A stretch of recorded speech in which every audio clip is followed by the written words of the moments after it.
What's up, guys? Today on the BC Breweries show, we talked to Jeremy Hafner from Ojai Valley Brewing Company. Really good sport, had some technical difficulties in the middle of the interview. He stuck around, he told some great stories. Listen to how he went from musician to chef to brewing beer in Ojai. They really try and find local ingredients to put in their beer to highlight the area. They have their beer in a local restaurant that they own as well. You can find them online to find their beers. Anyway, hope you like it. Check it out. Thanks a lot. Jeremy Hafner from Ojai Valley Brewing Company in Ojai, California. Thank you for making time for us here on the VC Breweries podcast. Started off in music, you were a chef, and now you brew beer. Yeah, That is quite the journey, and I'm sure there are lots of stories that you can probably fill a couple of books about. Um, I've gotten to do a lot of things that people would pay to be able to do. So I've right. been lucky enough to live a couple of different lives, but Yeah. it's all been good. And you're still alive. Yeah, yeah. That was part of leaving music was staying alive. All right. Yeah, you could well you're ahead. Mm. So please tell us about you can start wherever you want. Tell us about Ojai Valley Brewery. Um in the quaint city of Ojai here in Ventura County. Uh so yeah, please let us know how it started and how you got to where you are. It's actually a funny story how it started. We've had a restaurant in Ojai, California called Azu for 20 years, and I had been cooking in other restaurants, and we were all on vacation in Utah, in Park City, and we went to visit some friends who raise grizzly bears and wolves and train them for movies Mm-hmm. because I wanted my 3-year-old daughter to see a Kodiak grizzly up close. Uh, and while we were there, our friends who do this had just picked up an extra 100 acres on the back of their property. And because I'd been in food for so long, I'd been around brewers and stuff like that, and they were asking me, what should we do with this property? And I said, you should be growing hops Mm. because the temperature here and the climate that you have would be perfect for it, and the prices are going through the roof. And this was in 2015, and my mother-in-law turned to me and said, well, why aren't we growing hops on the ranch? I said, well, that's not really something we do in California. It's too hot, it's too dry. There's like Mm-hmm. 75 total acres today of hops growing in California. Mm-hmm. And she's like, well, why don't we make our own beer? And I said, well, I've played with distilling and some other stuff, but I've never really been a beer maker. Mm-hmm. And she said, all right, well, you have a year to start a brewery. All right, cool. Challenge accepted. Well, so it was interesting because I'd been around a lot of beer. Obviously, I was a musician, so I was traveling in Europe. I was on the road like 200 plus days a year for some of these times. But I'd been all around Europe, and I'd obviously drunk a lot of beer, especially in northern, middle Europe, and Eastern Europe. Mm-hmm. And the things that always came back to me when I was talking beer with people there was how proud they were of like the unique profile of where that beer came from. Mm-hmm. Like, you know, it's like you're in Dortmund, Germany. That's like the gold standard for lagers, right? So it's like what happens is they all chalk it up to their water profiles, like much the same way like you're like a New York bagels because of the Yeah, yeah. the hardness of the water, and so it's that same kind of thing. And when I came back here and started getting into beer, one of your I assume you do some home brewing, right? I'm just a beer drinker right now. Yeah. Yeah, so it's like you start getting into home brewing, and everybody starts playing with water profiles and like things they should be adding, things they should be Mm-hmm. taking away. Mm-hmm. And I had a realization for myself that like one of the things that truly makes a beer like about where it comes from is using the water profile where it comes from, Mm-hmm. or where you're making the beer. Right. And I was surprised to find out that in America, for the most part, almost every brewery that I know uses reverse osmosis water and builds their water profile to be like it's from like it's Dortmund, Germany, Mm-hmm. or it's like Trent, England, to make an IPA or something like that, instead of making stuff with the water profile from where they come from. Strictly by the book, right? They're saying this is a recipe. Well, yeah, but and that's one of the things about American craft beer, that I think American craft beer is like amazingly innovative, and there's so much great beer out there. But I also think American craft beer is largely guilty of playing cover songs. Like it's a lot of style guidelines. It's a lot of kind of chasing the market. You look at a lot of people's boards and they're pretty similar, you know, and I'm not all about, I wouldn't look at it like it's avant-garde brewing to be using the natural water profile or like some alternative herbs. You know, that was the other thing that I learned a lot about in Europe was, you know, beer has a history that's thousands of years old before the advent of using hops, really. Altogether, that's only the last 600 years. So when you're talking about like traditional beer making, like hops don't even really play into it. Which is in the hills, the yarrow and the mugwort and all that kind of stuff. Like you can use all that stuff to bitter with and flavor with, and it's pretty interesting stuff.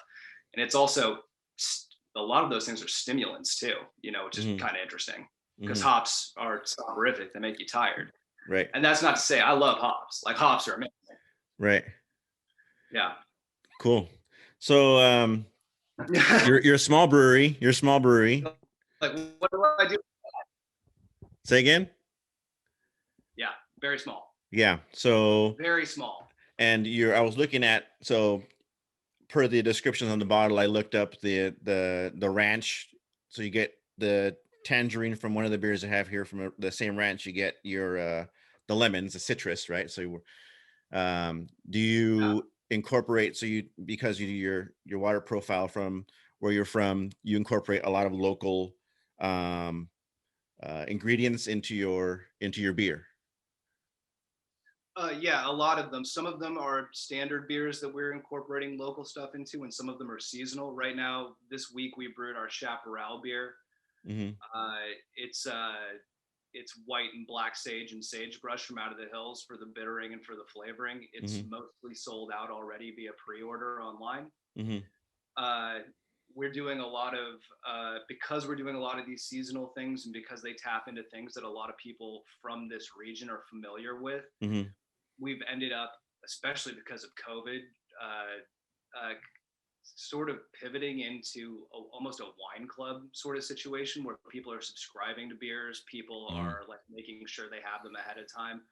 It's been great for us because it's, you know, it's a guarantee that we're not holding on to that product too long. We're not sitting on stock, and it also obviously pays for the brew ahead of time, which is fantastic. Right.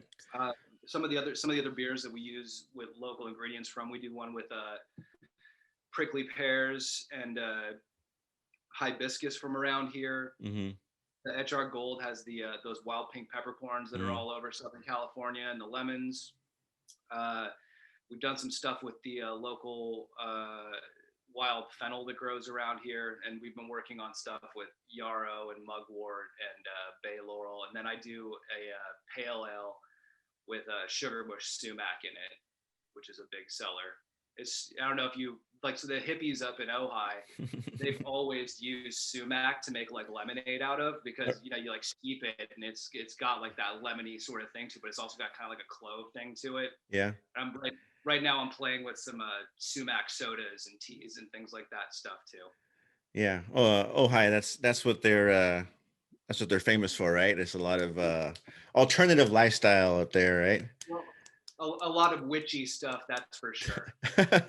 And it ties perfectly into making beer, I guess. Well, I mean, I tell people that all the time. That it's like, you know, I was watching your interview with Brittany the other night, and she's a great beer maker. And I was actually talking about her with my fridge repair guy the other day because he's working on some stuff for Naughty Pine. And like, you know, brewing is like a fundamentally female art.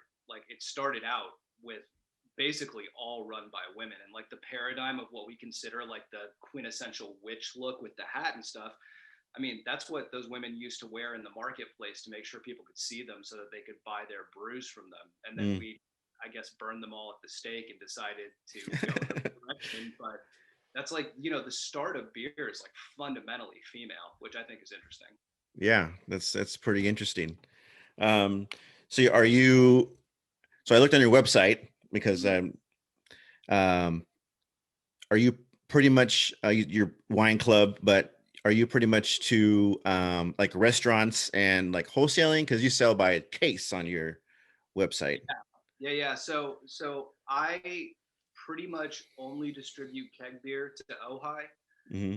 Um, there's a couple of higher end restaurants in the Ojai Valley Inn and stuff like that where I take my beer by keg. I was distributing to some places outside of Ojai, to some restaurants in Santa Barbara, but the demand ended up being too high for me to make the drive for the price point on keg beer. And frankly, it's like the the way the marketplace is set up and the way a lot of people set their breweries up is for the keg wholesale game, right? But Hmm. in order to do that, you need to build massive facilities to make Hmm. enough money off of the profit margin that you get off of kegs. Hmm.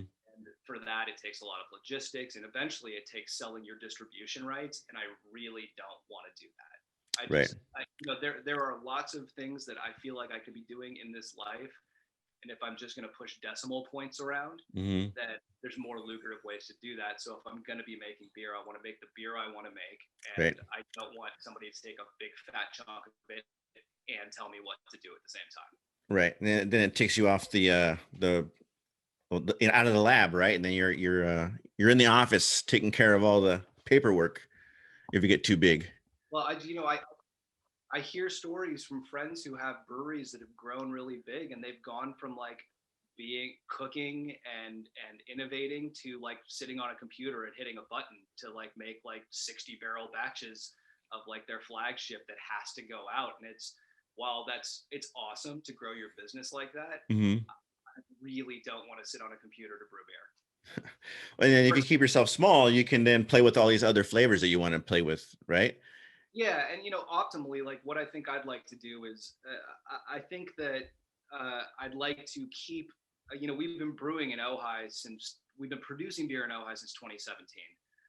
I'd like to keep that shop to do all of the stuff where we're kind of heading back to these alternative recipes. And I don't know how you feel about the white pixie that you're drinking, but I try to make stuff that's pretty subtle. I'm not Hmm. trying to put you to death with any flavor profiles. Hmm. Once again, I come from food, so it's like there are some beers that I drink where it's like, dude, I need to eat a bacon cheeseburger to get this out of my No, mouth. Like, I will say, like I said before we started, I cheated and had half of it with dinner. yeah, My wife made roast chicken, yeah, and it was great because you're right. I mean, I was able to taste everything. It wasn't just, I didn't have to like only eat my food and then only drink my beer, right? I can do both of them at the same time. yeah. And I think that's like it's not coming from the kitchen instead of coming from the craft beer world Hmm. initially. I think let me look at beer from a different way without the dogma of the craft beer industry driving what I wanted to do. Hmm. With starting Jack Dyer and me started at the same time, essentially. Hmm. And at that point, if you were starting a brewery, you needed 5 IPAs on your lineup. You know what I mean? Yeah. And that was just like what the marketplace was. Right. And like, as much as I like hops, I think that I think that IPAs can be pretty unbalanced.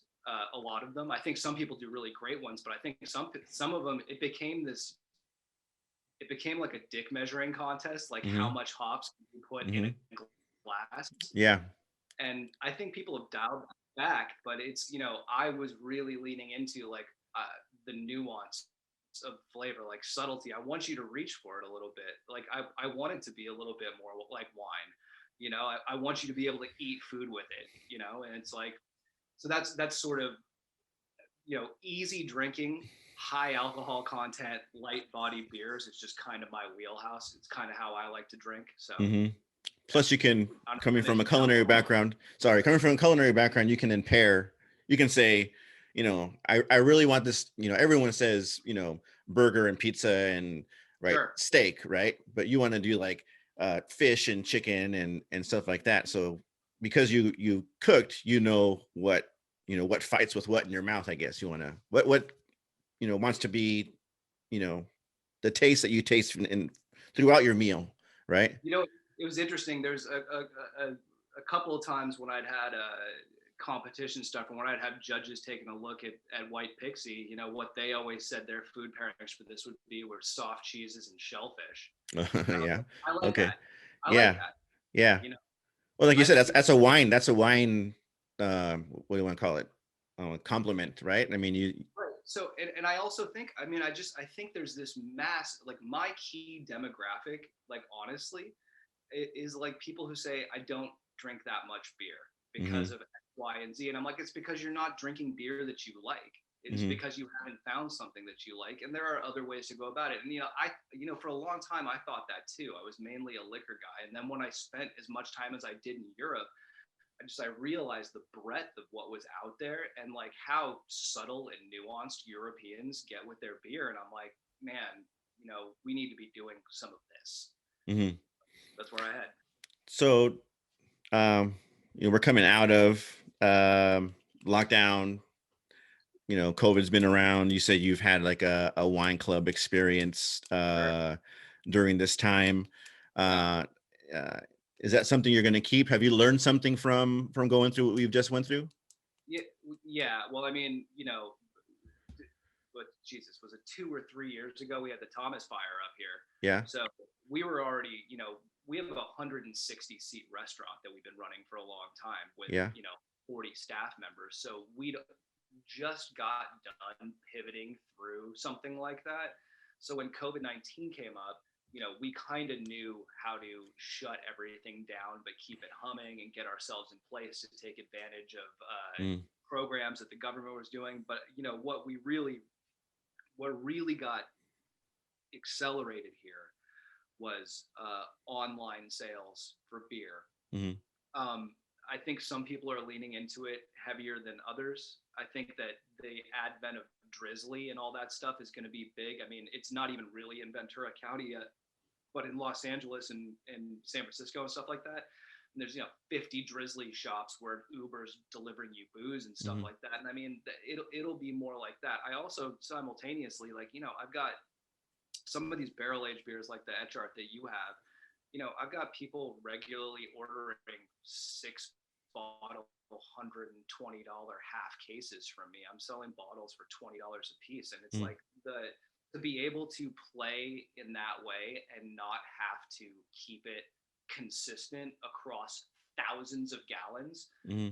just it's more art to me, and that's where I live better because I was never the mathematician, statistician, engineer. I've always been a producer and I've always been a creator. But like part of the reason why I love wine is the inconsistency of it, Hmm. and that's like something that beer doesn't really have. And for good measure, I mean, a lot of beers you'd want them to be the same every time you have them. Hmm. But there are certain breweries I go to where they make something, and like if it's different from year to year, like I'm not hating on that. I appreciate that to a certain degree. Well, yeah, for sure. And that's how that the person that's making it, right? It is like you said, it isn't like they press a button and they have thousands of gallons of beer flowing, right? Sure. Yeah. You're able to mess with the recipe while you're months a month after month. You can change it and tweak it, and you find out what everyone really likes, right? And you can also find out what they don't like. But and I guess that's the beauty of small batch brewing, right?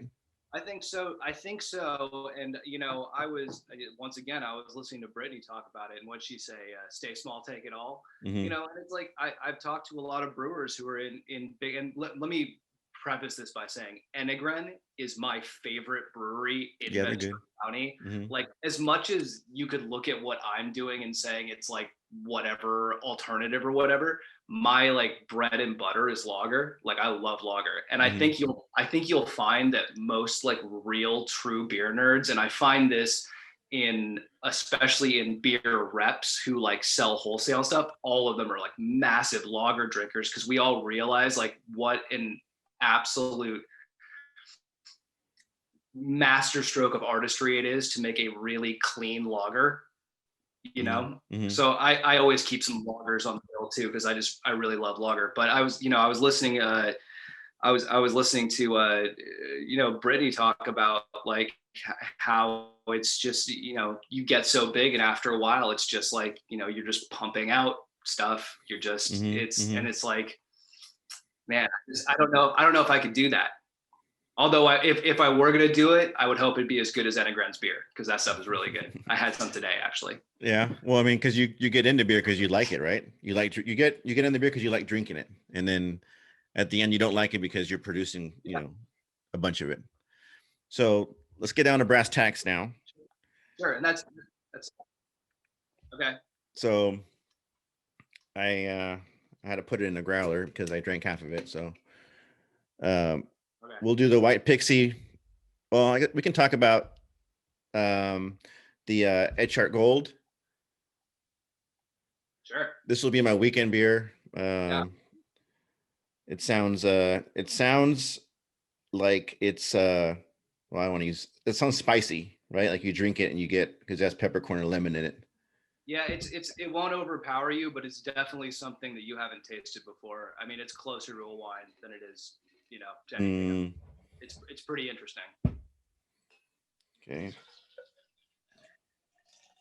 And the HR Gold we age in Ventura Spirits strawberry brandy barrels, which is pretty interesting. So I will, like I said, I had the Pixie already.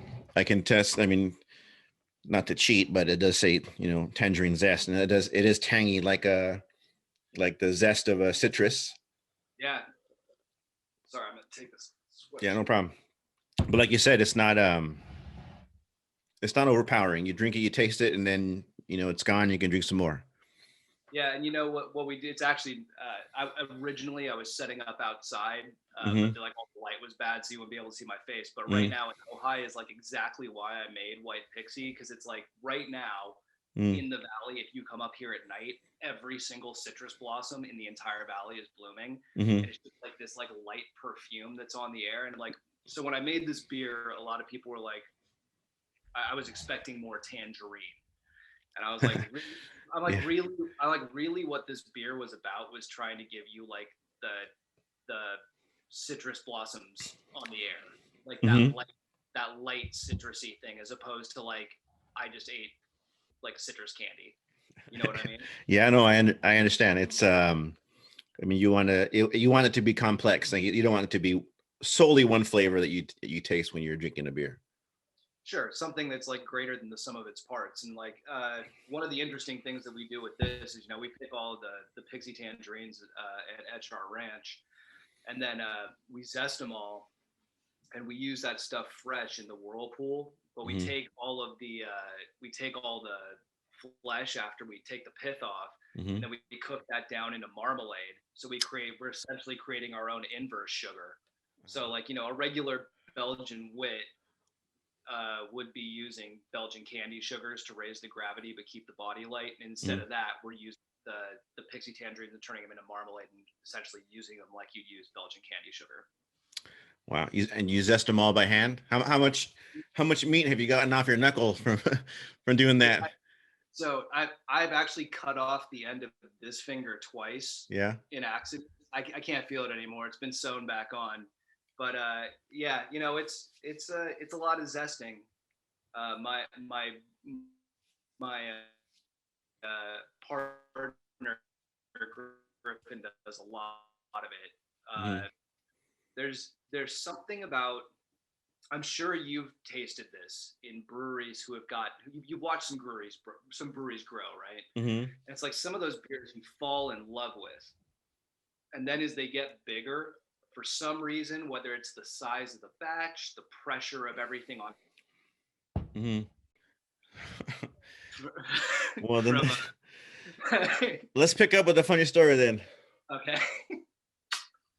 All right. So while we were off, I was thinking of a funny story just because I was thinking about lager and shit. And I was having a conversation in 2015 with a head of another brewery that was doing stuff then, and they were giving me some tips on what I needed to be doing with starting this brewery, and they're asking me like what my lineup was going to look like, and I said no IPAs, and they said you can't do that, and I said dude, everybody does an IPA.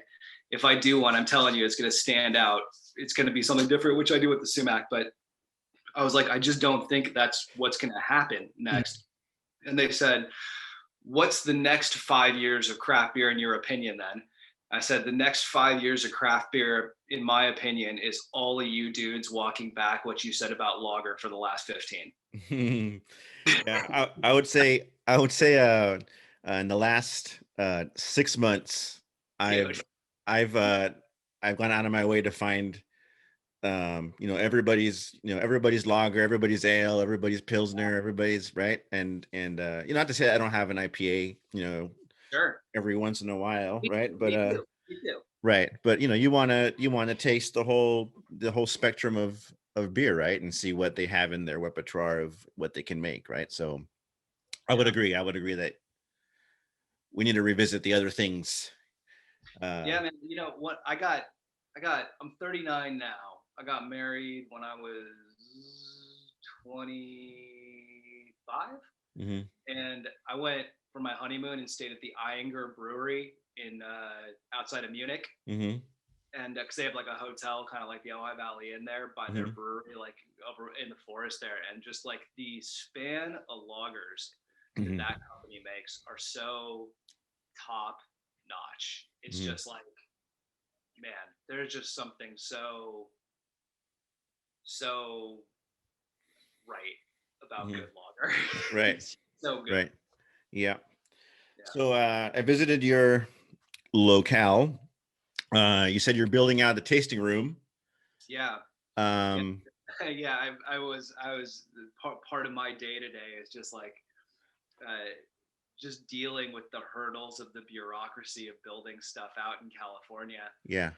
It's like it's just it is always a tug of war for everyone doing it, regardless of uh, how much people are participating with you in it at a city or a local level, because California, for better or worse, is so fragmented in its bureaucracies. Like, I mean, a lot of people don't realize, like, when you run a brewery, like, you end up paying like 17 different bureaucracies, like, Hmm. yearly.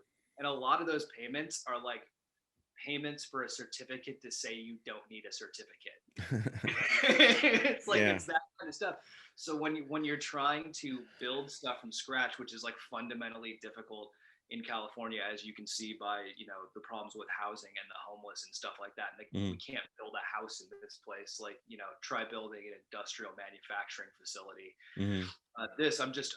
It took me with the city of Ojai was on my side and trying to make this happen for me. Simultaneously, that took 2 years Hmm. of me wrangling political pressure and the ex-head of the ABC to like write a letter that said I'm the only brewery in Ventura County without a tap room, Hmm. and like all of these kinds of things to like get that done.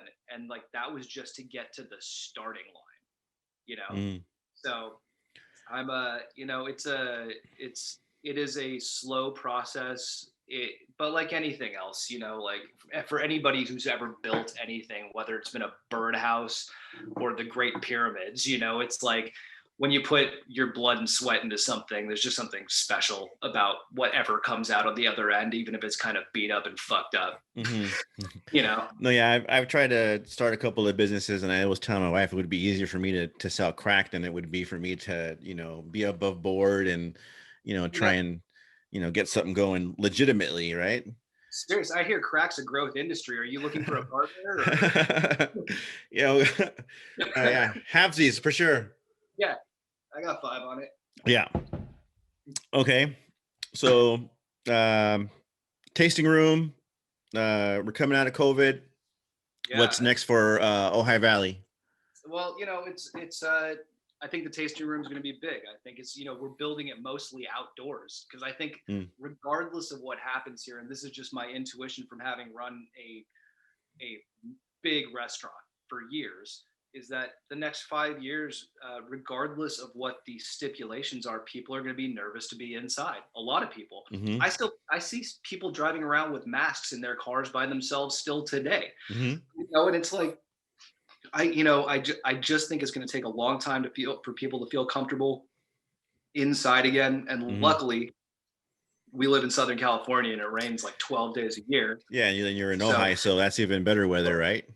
I feel like if I have enough fire pits and gas heaters, like I'll Yeah. probably be handled. Yeah.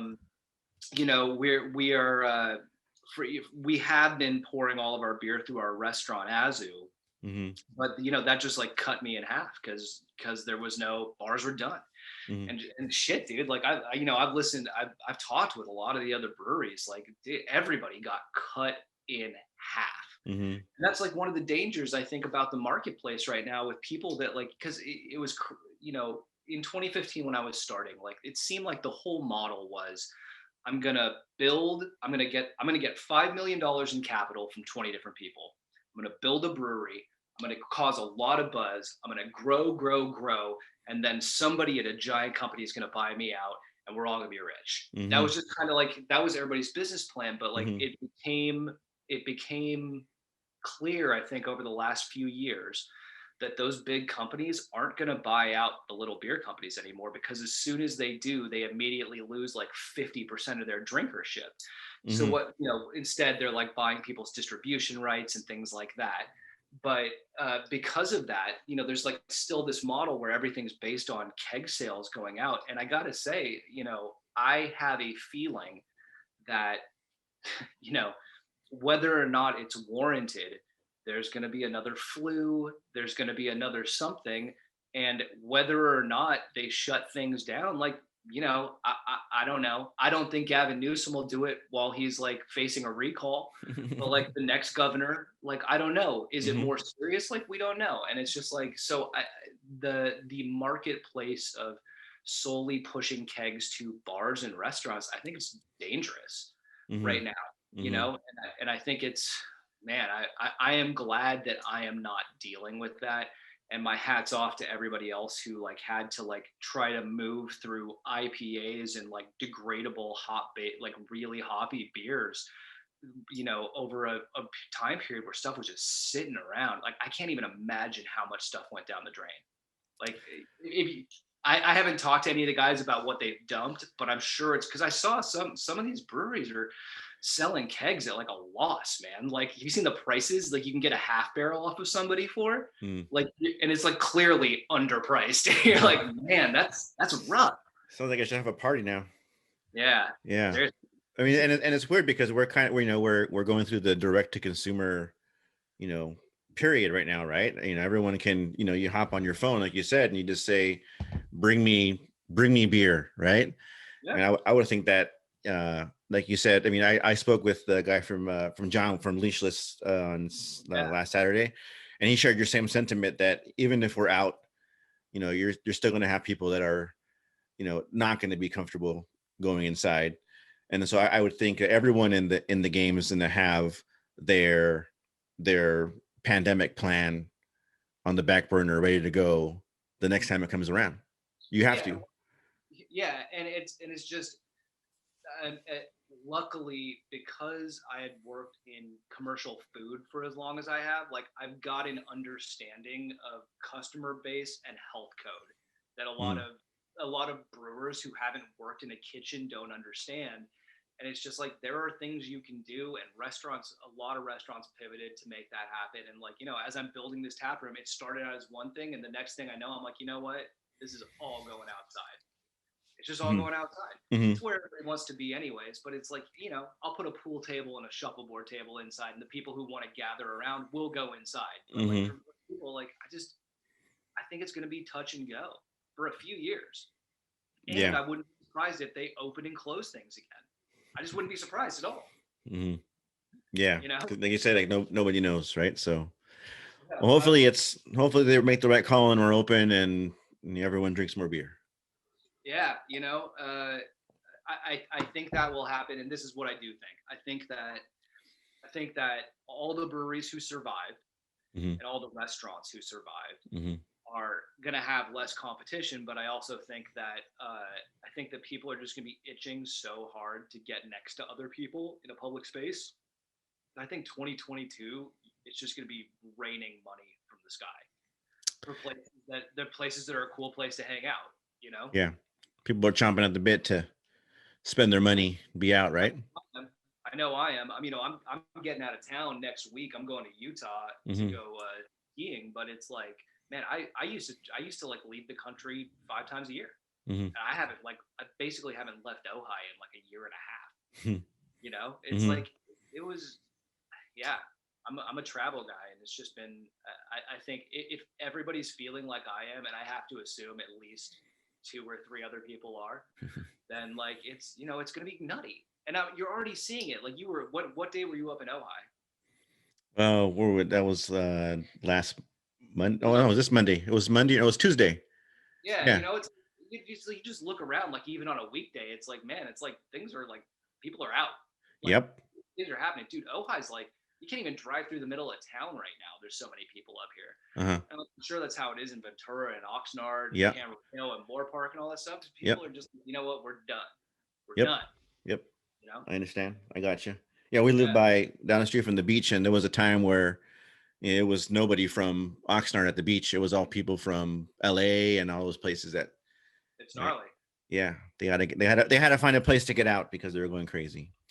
Yeah. All right, so let everyone know where they can find you, website, where they can buy your beer. You can find us at ohivalleybrewery.com.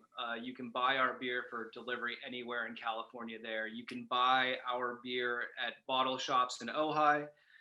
You can see it at some restaurants in Ojai. But for the most part, we would love it if you buy it directly from us. We're opening up our tap room as soon as I can possibly make it happen. I think that it'll probably be July, given what I heard today. By the way, I dropped a display refrigerator on a boulder today accidentally. That's a Mhm. whole other story. So I'm fixing that currently. Right? But it's gonna happen. It'll be the first production brewery tap room in Ojai, and it will be the only area in the industrial district in Ojai. So it's good. Mhm. It's going to be a big deal for Ojai. And then, within the next 3 years, hopefully we'll be doing some distribution in Ventura County, a little wider, or maybe Santa Barbara County. But, Mhm. aside from that, I'm just not looking to blow up like that. People will come to you to get your beer, huh? You're not going to deliver to everybody. But you know what my optimal situation would be? I make enough beer to push out of tap rooms and through a wine club bottle sale type situation, and Hmm. nobody else can get their hands on it. Hmm. I feel strongly that exclusivity is a great market to drive, Yeah. and it's just like if you can get high prices for really high end beers, and it's hard to get. I mean, I think about Russian River. Remember Hmm. what I mean? Russian River was a very different animal before they started releasing, Pliny the Elder to everybody. Hmm. And it's Hmm. like it was coveted. And now it's not quite the same thing. Not that it's Right. not good. It's Yeah, just, yeah, yeah. exclusivity is a thing. So that's kind of where I'm at. Yeah, for sure. Sounds great. Can't wait to can't wait to sign up for the wine club. Like, yeah, brother. All right. Hey, Well, thank you thanks for very chatting. much. Say again. Thanks for Unless you chatting. have, yeah, no problem. Anytime. If you haven't, any parting words? Uh, be good. Drink more beer. There you go. All right, Thanks, man. dude. Thanks a lot. Yeah. Thanks for sticking around. Yeah. All Take right, it man. easy. Later. There you go, Jeremy from Ojai Valley Brewing Company. Really good interview. Cool stories. Cool guy. I'll have their website and all their information in the description below. Check them out. Give them some love. Buy their beer. Can't wait for their tasting room to open. When they finish it, take a drive to Ojai. Sit outside. Nice weather over there in the evening time in the summertime. Anyway, thanks for watching. Like and subscribe. Share the video. Thanks a lot, and I will talk to you guys next time.